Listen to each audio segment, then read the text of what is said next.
Hey friends, we're here today to talk about serving others, how to become a channel for your highest good.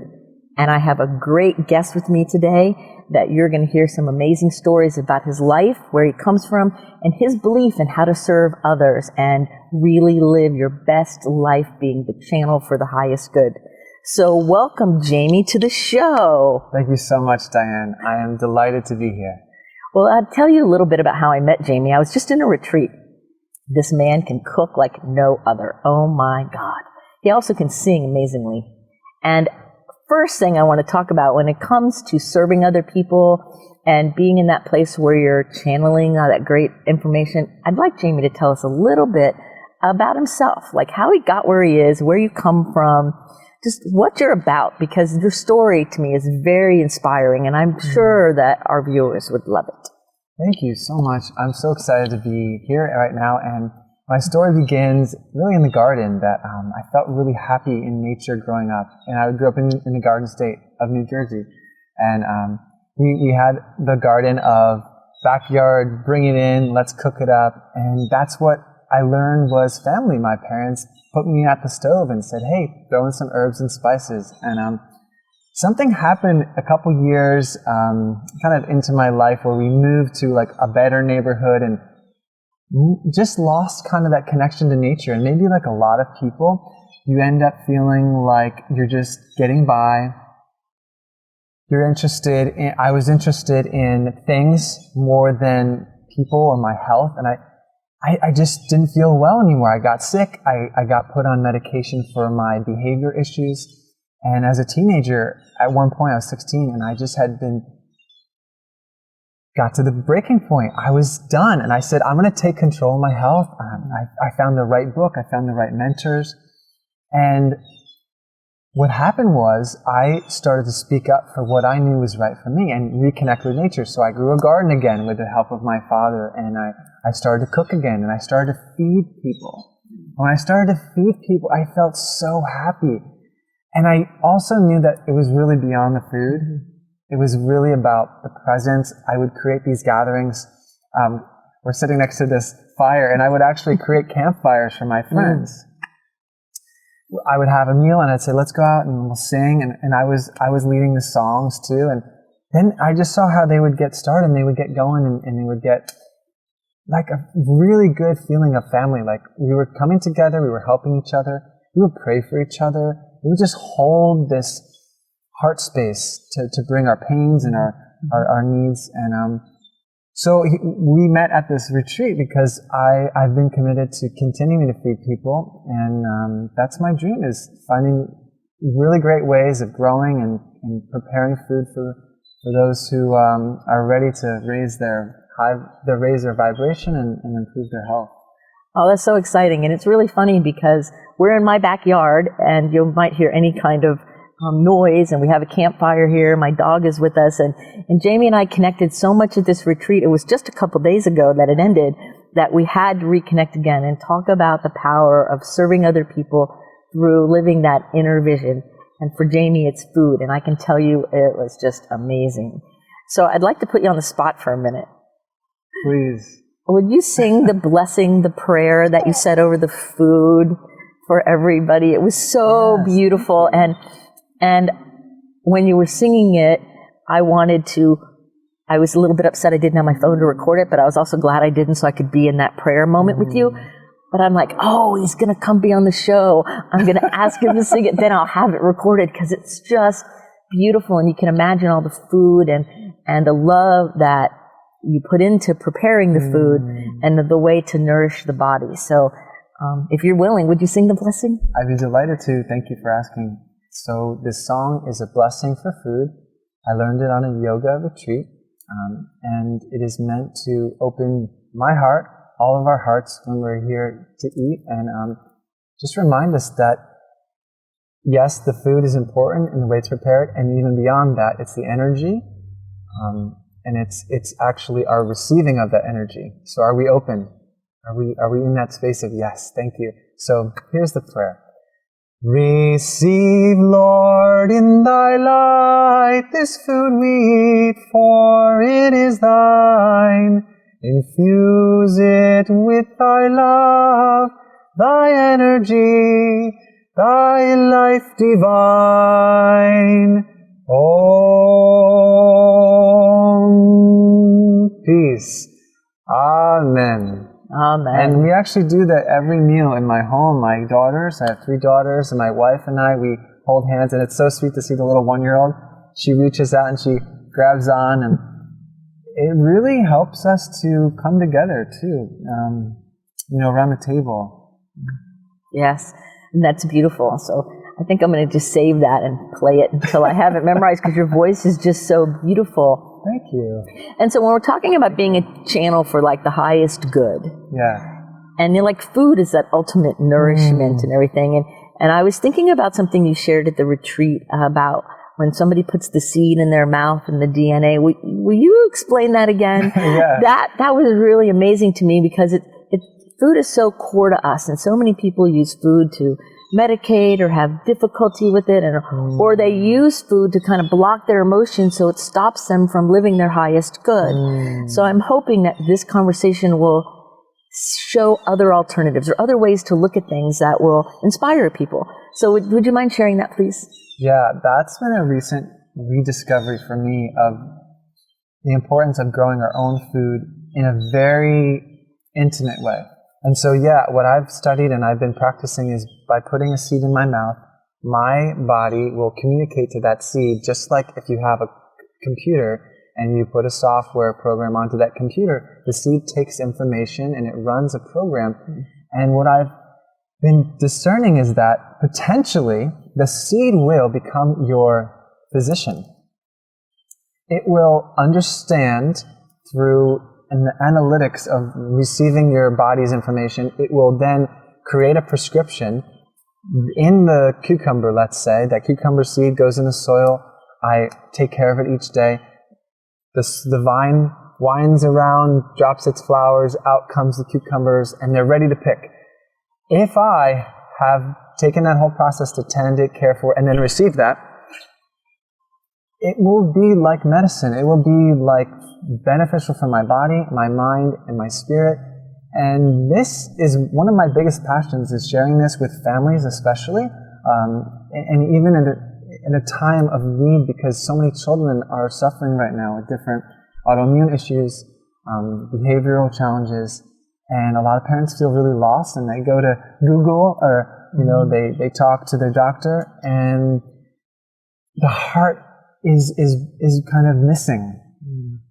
And the heart is natural. It is Mother Nature, and we are created to be connected to our source. And so it has been really an honor to learn some of this wisdom, practice it with my own garden, my own family, and see my children experiencing this joy too.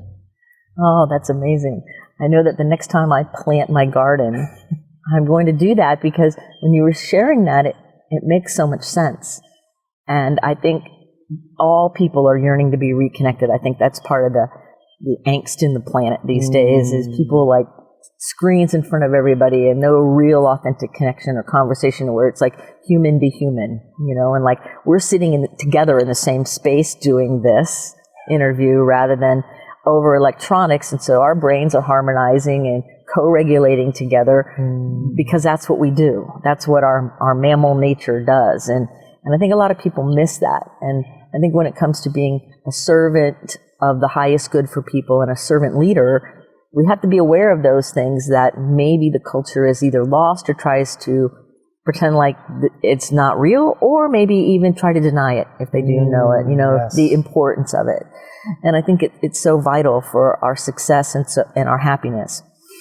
And so you're a visionary, and I work with visionary leaders. I'm a mentor for visionary leaders. And so I have a couple of questions regarding that part of your life. And the first one would be, has there ever been in your life when you were not understood, where people just did not get you, or they just looked at you and went, oh, okay, that's Jamie, and just kind of didn't really pay you the attention maybe, or the understanding that you rightfully deserved? Pretty much every time, everywhere, every place. It's a yes, right? So what are some things you do to help yourself? Because a lot of people who listen to this podcast, and they have that issue. They have the issue where they feel kind of left out and like nobody gets them, or that there's a loneliness, kind of an existential loneliness that goes with that. And so I always like to ask about that so that all the different answers from every guest gets shared about how do you handle that day to day. You know, you obviously have a great connection with your family, so that's, you know, really nourishing. Well, what about out there in the world where there's other people who might say they're visionary and they still are kind of not getting it? What are some things you do?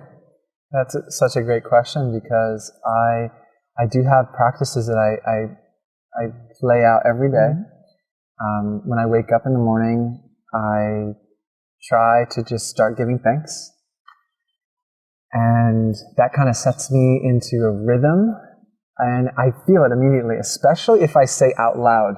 I'll be like, I'm just going to say some things inside my head, and then I'll feel I'm kind of like steady. And as soon as I say things out loud or sing them, I'll go, and I get like a burst, like my heart opens up and I get a little jolt of energy. And those are like mantras and affirmations and prayers, like my one I've been doing recently. The rejuvenating, revitalizing power of God flows through me like a mighty golden river, energizing and transforming every atom of my being so that every atom of my being dances to the rhythm of the eternal God. And then I say,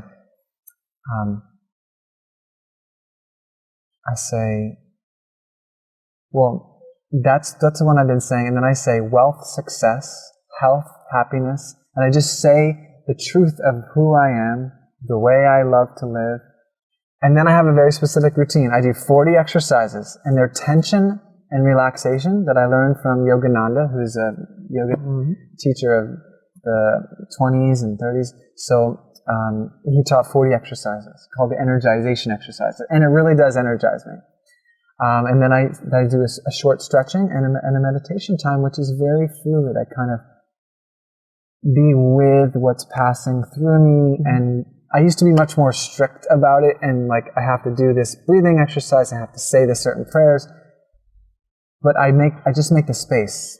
I try to get up early enough so I'm not, distracted by family matters or other things. So just try to give me that privacy. No electronics, no phone, never during that time. I try to go outside, to stand on the grass in those first moments, and hydrate. Try to drink lots of spring water or tea or juice in those first hour and a half as well.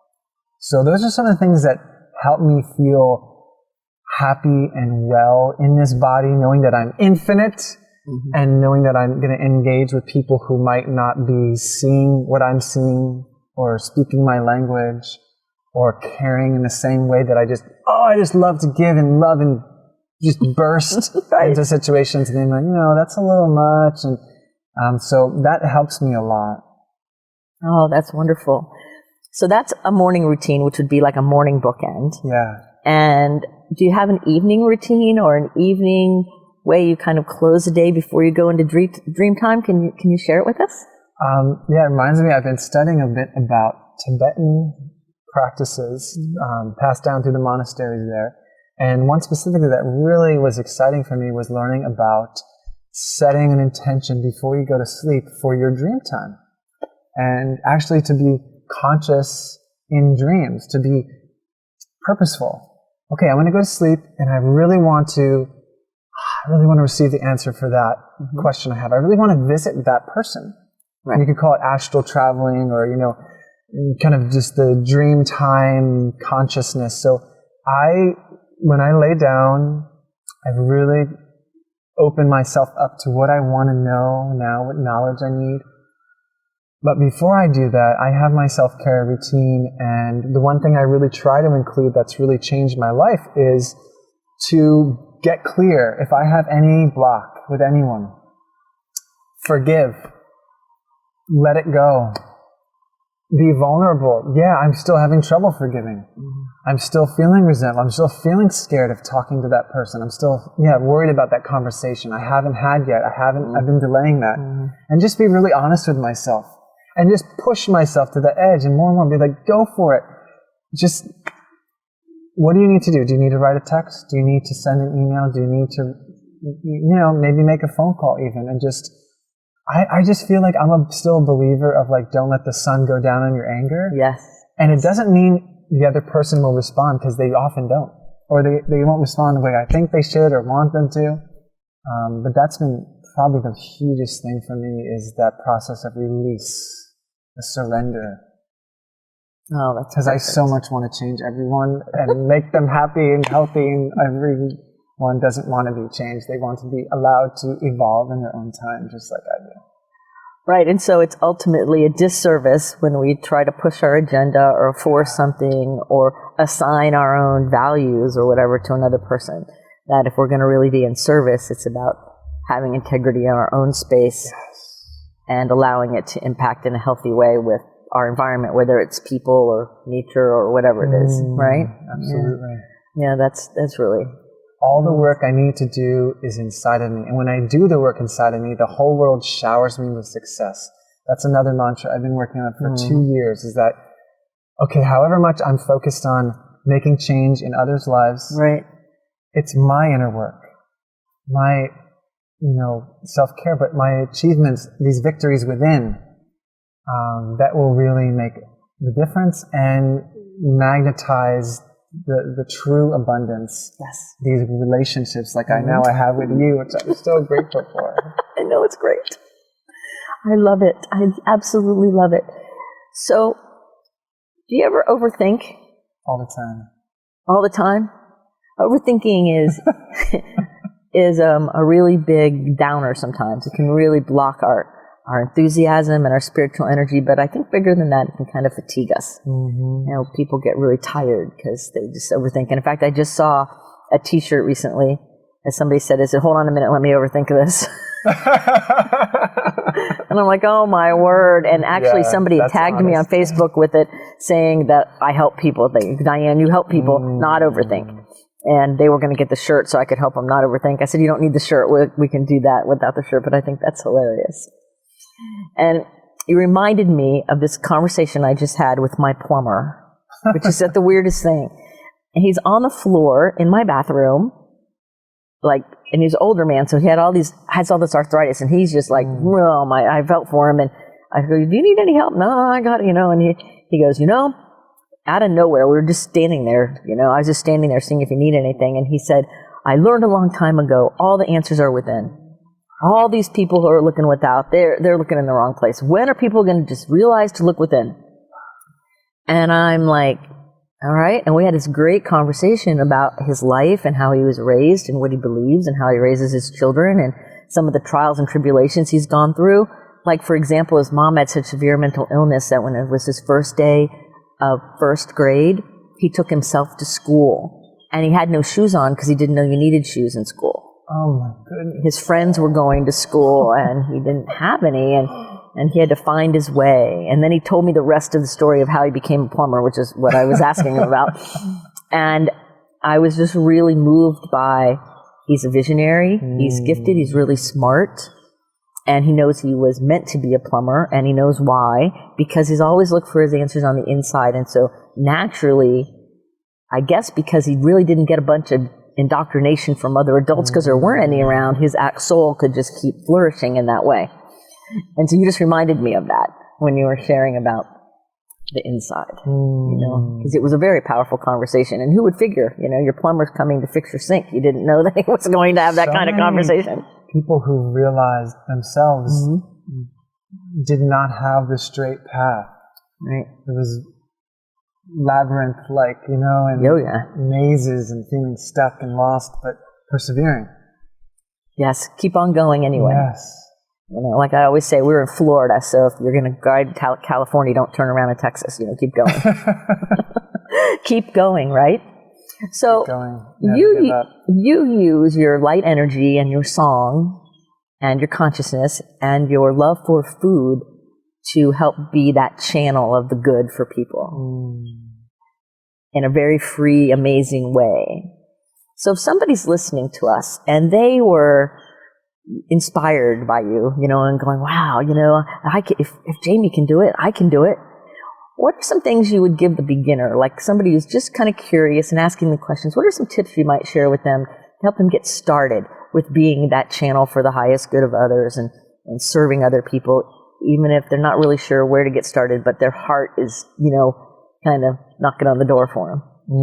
The first thing that comes to mind, and this is just me, is to receive blessings from life, trusting that the beyond, the mystery that's keeping all of this happening, that I feel that I am one with, is good and loving and caring, and I can ask and receive just like I would to one of my parents. Hey, I really need help with my car. Can you come help me change my oil? Hey, can you watch the kids? And that direct, and just start to ask, and in a playful way, feel like it's already done. Like, if I ask my mom, can you watch the girls? I don't hope and wish and beg and plead that it'll happen. I just know she's a grandma that loves her grandkids. And of course, I can work with her schedule. Right. But I trust that it will happen, and it will help me, help her, because she'll enjoy it too. So to me, there's like this really deep human essence of trusting in this reciprocal relationship of life wants to give, and I have so much I want to give too, but to have a fluid cycle is how I don't get drained and burnt out.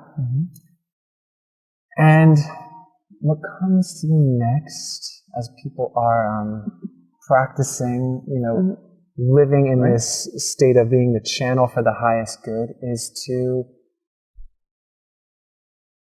take time to be very still and know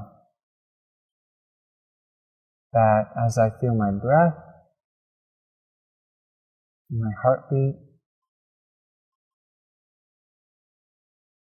that life is good and I am good. I am so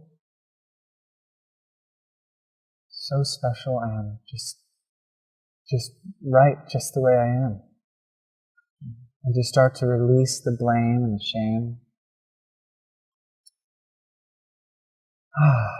As it comes up, and the mind, yes, overthinking, the mind will say, no, remember you did that when you were 10, and yesterday you didn't keep your word, you broke promises, but that's okay.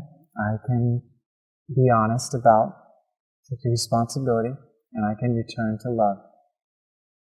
And as I do that, I see this light inside of me, Dianne. I see this brilliant, just dazzling light, and I see that in you then. And I see it in everyone then. And the words, try to tease my mind and say, oh no, that, not that, or like, not that place. But I come back to that stillness, pardon me, come back to that stillness, and I'm like, okay, yeah, it is still here, the light that shines in us all. And we just sang in our church today, This Little Light of Mine. It's like one of my favorite songs because, yes, mine, it is mine, and it's yours, and it's all of ours. And that stillness for me is where it really speaks, and the intuition that you speak of, to me is our great source of guidance, that we're all, I hope someone has a good word for me, someone give me some direction, like I just wish someone would give me a job, or show me what to do, which door should I walk through, there's so many, but stillness speaks, and that intuition is our most trustworthy friend for me. Oh, great. It's true. My intuition it's always with us. We just have to ask and pay attention. Sometimes it's the slowing down and the listening that eludes a lot of people. They're talking all the time and they don't necessarily listen on that deep level. The more I've learned to listen, better things are. Right? So I want to talk for a minute about Home for Patriots, because that's how we met. And right about when this show airs, the Home for Patriots project will just be kind of really hitting its feet on the ground. And we were just in a visionary retreat for it. And share a little bit about what the Home for Patriots is, and a little bit about how come you're involved in it. Like, what drew you to this project to help first responders? Yeah, it's an exciting way to address mental health, stress, depression, different burdens that people have in their life who are in the line of fire, who are running into the disasters and the emergency needs. And the reality is you get beat up and you get shaken up and you have to have good support to heal. Like, we all need to come back home at the end of the day and be nourished and feel relaxed and cared for. When we put people in the line of fire over and over every day, they just need more help. So my expertise in feeding people, I see the design of a model that has simple plant-based healing food, which is really mineral-rich food, natural ingredients, whole food ingredients, food that is growing in the outdoor facilities of gardens, agroforestry. I love food forestry, which means you grow perennially and long-term, where you have layers of the canopy of fruit trees and nuts and herbs. And so I'm taking my experience with farming, growing food, feeding, catering, and I'm saying, hey, we could do this. We could do this for our first responders and make lasting difference so that they then can learn to do it for themselves and enjoy the process of growing food, making food, knowing basic skills around recipes and this developing more of this intuition. Oh, I feel like I need something. Let me make a tea. Or I feel like, yeah, you know what? I need to have a soup with greens, and like, let's chop up some extra herbs and make one of these kind of like a pesto. You can make these herb nut, and lemon and salt, and you sprinkle it on top of your salad, and they become, instead of separated from our food system, they become one with it, and then they can share that with their children. The children come in. I mean, how amazing to make a difference! Like a father or mother who's experiencing trauma comes into one of our programs, the Home for Patriots, and then the kids and the other spouse or the grandparents show up, and they're like all getting touched by this healing, and so that's why I'm excited. Oh, that's amazing. Because the Home for Patriots is for first responders, and it's going to eventually be a nationwide initiative to really step in and help first responders who are burned out, stressed out, maybe even suicidal, or just needing that extra support or don't know where to go and where to turn. And we've come together as a mighty force, and that's how we met. And so I have the honor of directing all the programming and creating a one-of-a-kind experience so that people can not only just get on the other side, but they can thrive in a way where the past no longer controls their future and actually become free. And the food is such a vital part of it, and the nutrition is such a vital part of it, because most people get malnourished when they're under that kind of stress, or their body can't even absorb things. And so it's so important, the role you have with the Home for Patriots. And the moment I met you, I'm like, oh, this is a person who's going to be perfect for this project. So I'm glad we came together with the project and we get to do this great interview here today. And I have one last question. If there was the opportunity for you to put any message on a billboard that the whole world would see, what would you put on that billboard? The first thing that came to mind that I saw was, I am love. I am love. There you go. You are love. I am love. Yes, we're all love, right? That's how it is. So I want to thank you for listening. Thank you, Jamie, for coming to this great interview. And thank you, Dianne. I'm sure that we will put your contact information in the show notes and all of that kind of thing, so you can contact him. He's going to start cooking for me as long as we're in the same city, because that's how good his food is. And I'm going to play that blessing over and over and over again. Anyway, so I'm not going to bore you, but have a good one. And until the next episode of Someone Gets Me, your Visionary Playground, be well. I trust you enjoyed today's show. Be sure to subscribe to the channel and make sure you ring the bell so you can see all the episodes as they come out. Episodes just like this, meant to inspire you and enrich your life. Until next time, be well. Thank you for listening. I trust you gained some valuable inspiration and information. Please join me and other visionaries in the Someone Gets Me Facebook group. Or for more information on my services and additional episodes, visit someonegetsme.com. Again, thanks for listening.